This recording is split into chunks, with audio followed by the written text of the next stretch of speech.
بسم اللہ الرحمن الرحیم۔ حضرت ابو سعید خدری رضی اللہ تعالی عنہ آپ روایت کرتے ہیں کہ موسیٰ علیہ السلام نے ایک مرتبہ اللہ رب العزت کی بارگاہ کے اندر عرض کی کہ مولا مجھے کوئی ایسی چیز، ایسا وظیفہ بتا،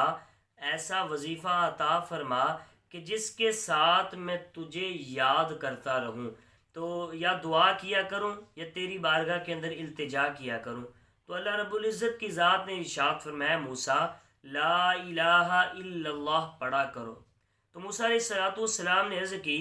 یا رب ذوالجلال، یا رب کریم، یہ تو ہر بندہ کلمات پڑھتا ہے، تو فرمایا کہ میرا مقصد تو یہ تھا کہ خاص مجھے ہی کچھ عطا ہو اور وہ کسی کو نہ ملا ہو۔ تو اللہ تعالیٰ نے حضرت موسیٰ علیہ السلام سے فرمایا موسیٰ